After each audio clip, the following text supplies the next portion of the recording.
This is the IELTS listening test. You will hear a number of different recordings and you will have to answer questions on what you hear. There will be time for you to read the instructions and questions, and you will have a chance to check your work. All the recordings will be played once only. The test is in 4 parts. At the end of the test, you will be given 10 minutes to transfer your answers to the answer sheet. Now turn to Part 1.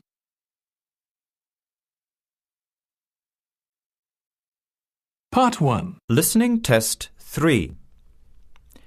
You will hear a conversation between 2 students about buying a used car. First, you have some time to look at questions 1 to 6.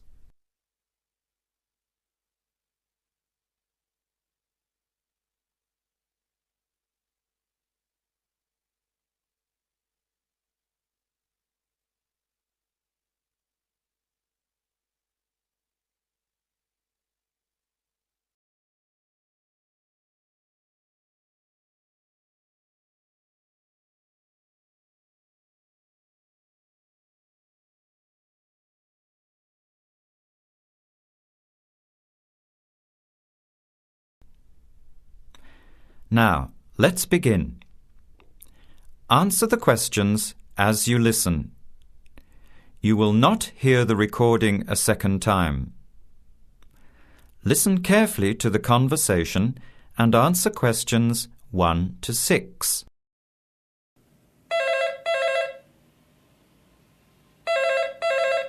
Hello. Hello. Can I speak to Eleanor, please? This is Eleanor speaking. Hi. My name is Jan. I'm calling about the car that was advertised on the notice board in the Student Union building. Is it still for sale? Yes, it is.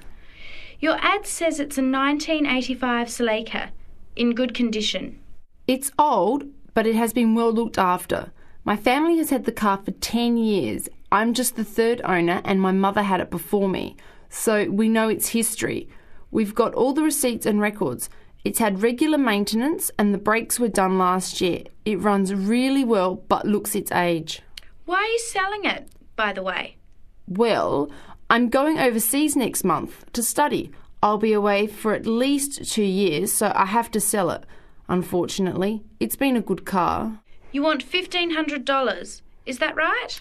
I was asking $2,000, but since I need to sell it quickly, I've reduced the price. Would you like to come and take it for a drive? I don't live far from the university. Yes, I'd like to have a look. What time would suit you? Any time this evening is fine. Well, I finish classes at 6 o'clock. How about straight after that? Say 6:30? Great, I'll give you directions. When you leave the main gate of the university, turn left on South Road and keep going until you get to the Grand Cinema. Take the first right, that's Princess Street. I'm at number 88 on the right.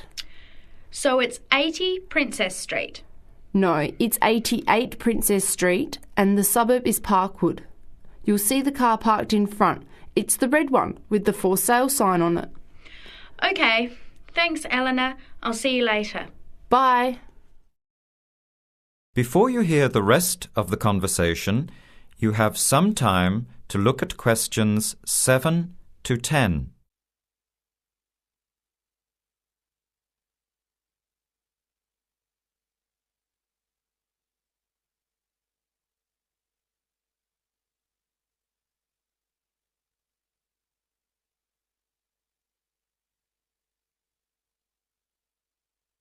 Later that day, at the university, Jan meets up with her friend Sam and tells him about the car. Hi, Sam. Hey, Jan. What's happening? I'm glad I ran into you. I've decided I have to get a car. You're going to buy a car? Do you really need one? I'd probably still be driving, except that my car broke down last year. Instead of getting another one, I just moved closer to the university and went back to riding a bike. Better for the environment, better for my health, and I save a lot of money. Did it really cost that much? Well, when you think of registration, insurance, rising petrol costs, parking plus maintenance and repairs, it adds up. I know it's going to be expensive, but I really need my own transportation. It takes half an hour by bus each way to university as it is. But now I'm working at night in the city. There's no way I want to hang around waiting for a bus late at night, then walk 3 blocks home alone. Hey, I think you've got a point there. So what kind of car are you looking at? It's an 85 Celica, same kind as I used to have. The owner's asking $1,500. That's pretty old. How many kilometres has it done? You know, I forgot to ask. I'll have to check tonight when I go to see it. Would you be able to come with me to have a look? At about 6:30? Sure, I'll come, but I don't know a lot about cars. I do know one thing, though. I wouldn't buy an old car without having a mechanic look at it first. That's a good idea. But won't it cost a lot? Not really. You can get a check done through the Automobile Association for $80, and it comes with a report on the condition of the car. It can save you a lot of money in the long run. I'll keep that in mind. So we have to get to Parkwood at 6:30. Do you want to take the bus? It goes straight down South Road every 15 minutes. Or maybe we could walk. I don't think it's that far. Actually, I could borrow my roommate's motorbike for an hour or so. He's working all evening in the library. Do you think he'd mind? No way. He owes me a favour or two. Okay, great. See you at 6, outside the student centre.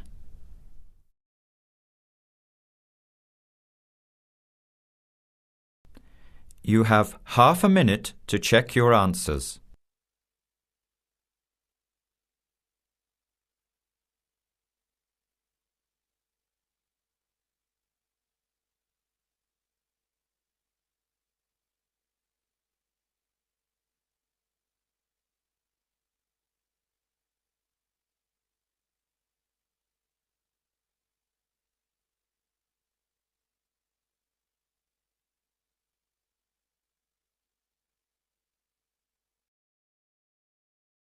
Part 2.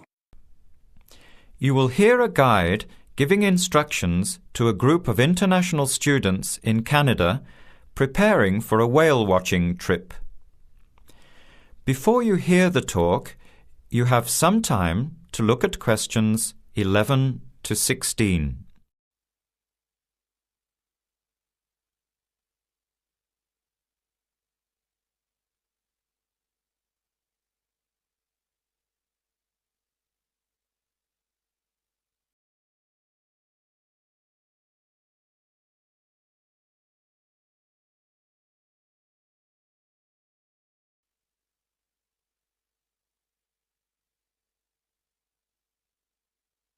Now listen carefully to the first part of the talk and answer questions 11 to 16.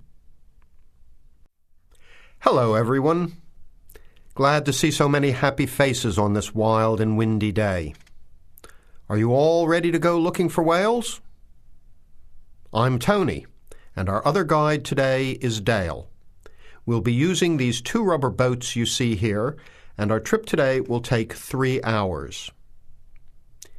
In a few minutes, we'll be heading into part of the largest temperate rainforest of the Pacific Northwest. I'll show you our route on the map here.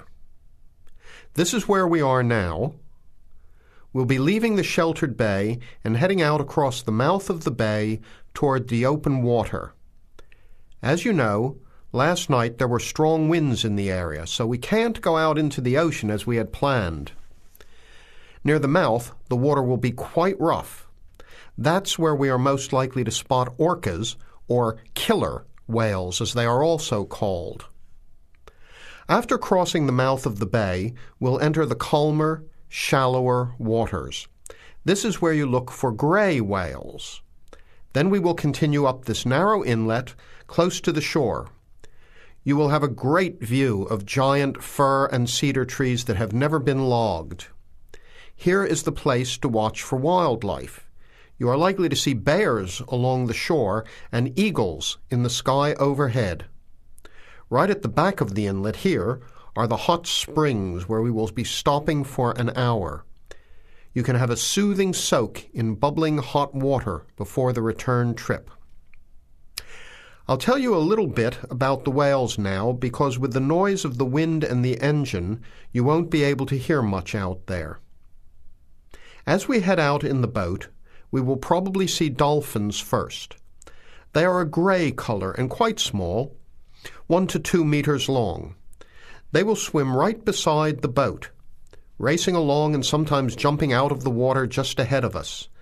They swim very fast, and they are playful and curious. They're really fun to watch. The next ones we'll see are orcas, or killer whales, which are actually members of the dolphin family. They are 7 to 8 meters long, very fast, and they have sharp teeth. Some stay in these waters all year round. We identify them by the distinctive black and white color. They feed mainly on salmon in these waters, but the orca diet can include seabirds, seals, dolphins, and other mammals. They can be fierce hunters, and this is why they are called killer whales. We should start watching for them as soon as we get out toward open water. We're likely to spot the orcas from a considerable distance. Watch for the black and white marking and mist spouting from the blowholes on top of their heads. Just outside the inlet is where we will probably see gray whales. The grays are migratory. They pass through here twice a year, moving from far in the north where they feed to the warm southern waters where they breed. You are very lucky today because several have been reported in the area. Unlike the orcas, grays are solitary, except when you see a mother with a calf. The gray whales are much longer and heavier than the orcas, 14 meters long and weighing up to 30 tons. The gray whales are filter feeders, gathering tiny ghost shrimp from the sand at the bottom. We recognize grays from their tail fins because each one is different. Once we find the whales, we'll come up as close as we can safely. We are allowed to approach the whales no closer than 50 meters, but that feels pretty close when you are in the presence of animals this big. You'll see mist coming out of the blowholes when they breathe out, and you'll hear a loud hiss. If we are downwind, we might even be able to smell them, a strong, fishy smell. Before the talk continues, you have some time to look at questions 17 to 20.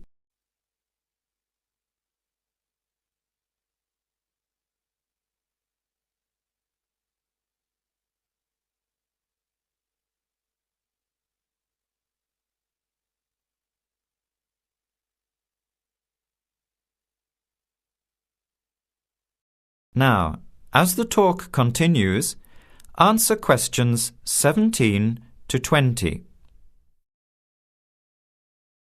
Now, for just a few words of caution. It will be quite bouncy out there, especially in the front of the boat.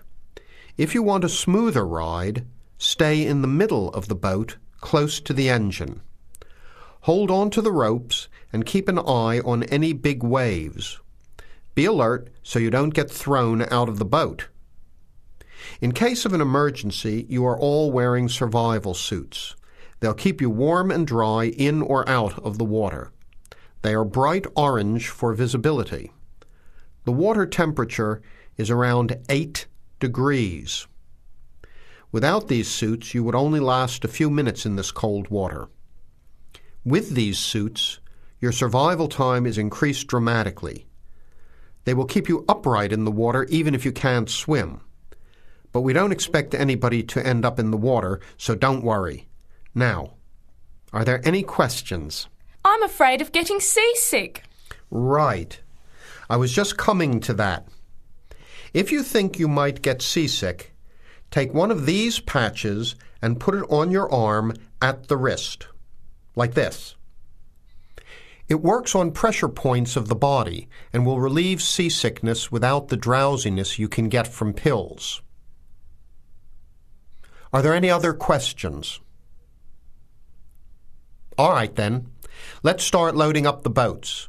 We leave in 5 minutes.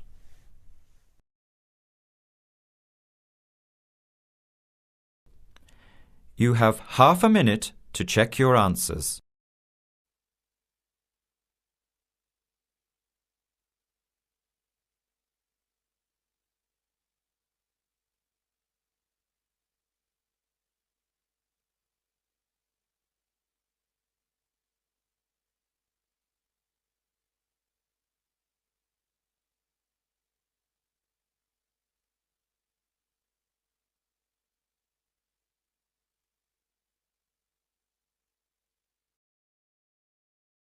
Part 3. You will hear a student, Penny, talking to two friends, Ray and Louise, about a television competition Ray has entered called Travel Documentary. Before you hear the conversation, you have some time to look at questions 21 to 26.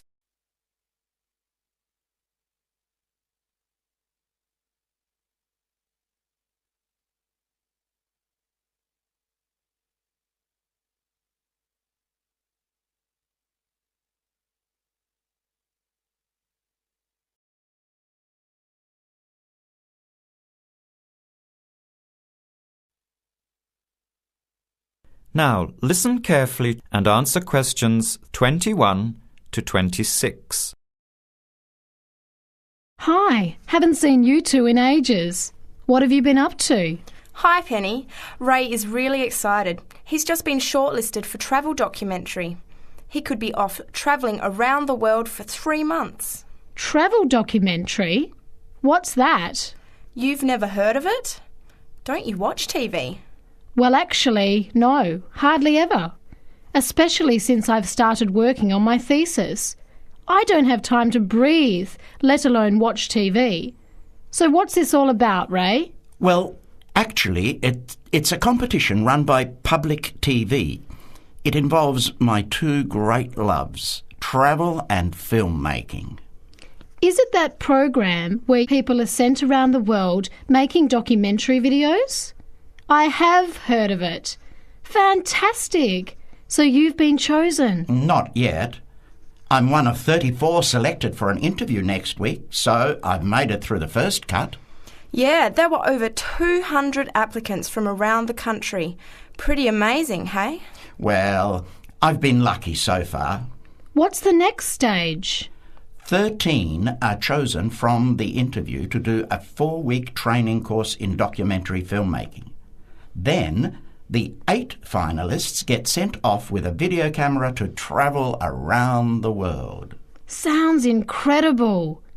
What's the catch? The catch is that every 2 weeks you have to send in a 10-minute video from a different part of the world. It's broadcast on TV along with the work of 3 of the other competitors and judged by a panel of experts and the TV audience. So you're under a lot of pressure. Wow, I guess so. You mean you're on television every 2 weeks? Yep, that's right. But first I have to be selected. Do you have to have any filmmaking experience to apply? Some background in photography or video making helps, but you're not supposed to be an expert. In fact, you can't apply if you've already worked in filmmaking. We all get the same 4-week course, so we start with the same skills. Can you go anywhere in the world you want? Each competitor makes up his or her own travel plans and has to get them approved. Before the conversation continues, you have some time to look at questions 27 to 30.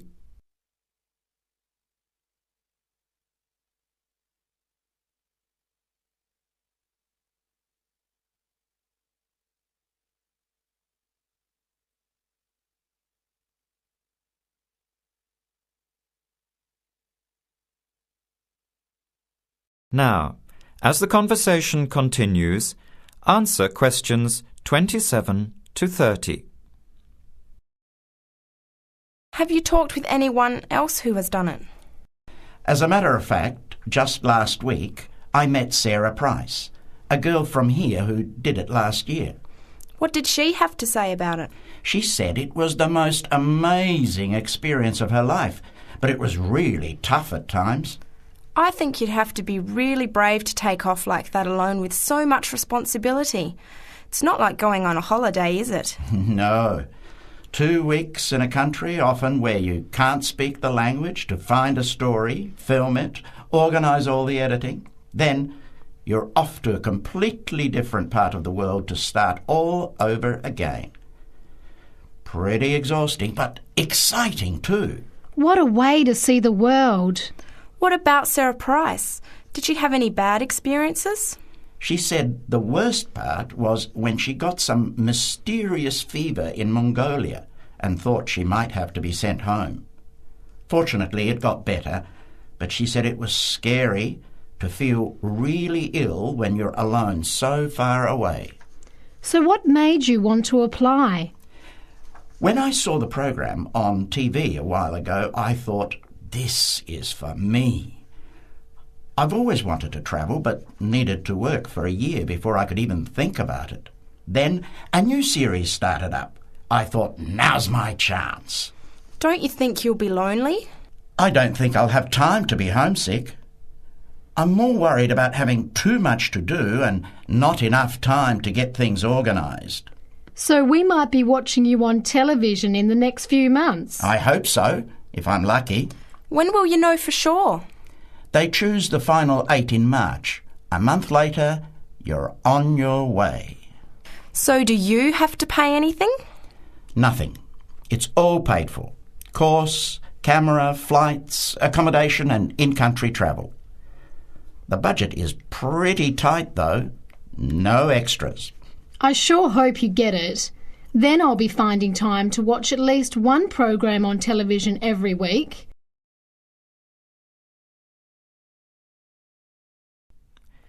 You have half a minute to check your answers.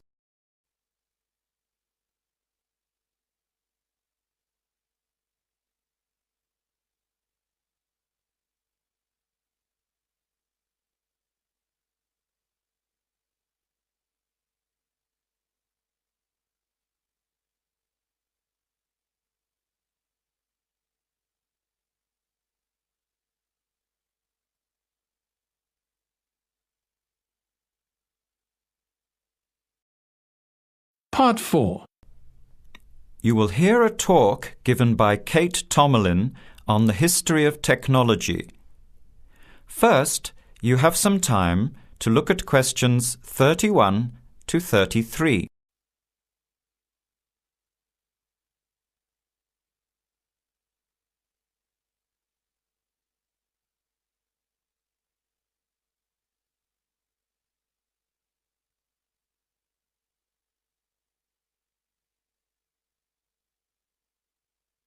Now, listen carefully to the talk and answer questions 31 to 33. Our talk today in this History of Technology series is about a feat of anti-engineering from the late 19th and early 20th century that is still very much with us today and that is linked with the history of the typewriter. It's the QWERTY keyboard. What, you might ask, is QWERTY? Well, have a look at the nearest typewriter or computer keyboard. If you look at the top row, you will see that Q, W-E-R-T-Y, are the first 6 letters. Did you ever think when you were learning to type about why the letters on the keyboard are distributed the way they are? Here's the story. It all has to do with the history of the typewriter. Typewriters existed since the early 1700s, but the first commercially practical system came into being in 1873. The typewriter is one of America's greatest unsung inventions. While the telephone, automobile, and airplane sped up communications and transportation, the typewriter did the same thing for the written word. But few people paid much attention, possibly because they were too busy reading what the typewriter had written about all the other inventions. The first typewriters had the keys laid out in alphabetical order, but this system had problems. Some keys that tended to be typed together were physically close. This made the type bars hit each other and get stuck. Typewriters in 1873 jammed or got stuck if the keys next to each other were hit in quick succession. To solve this problem, in 1878, the QWERTY keyboard was developed, spacing frequent letters away from each other and therefore reducing the number of jams. It was not specifically designed to slow down typists, as is generally believed, but the keyboard did create a built-in inefficiency for typists. The most common keys are scattered all over the keyboard rows, many on the left side. Right-handed people have to use their left hand, which is the weaker hand. Typewriter technology improved, doing away with the original rationale for the QWERTY distribution, but the keyboard remained. In spite of its inefficiency, it is the keyboard we all use today. Now you have some time to look at questions 34 to 40.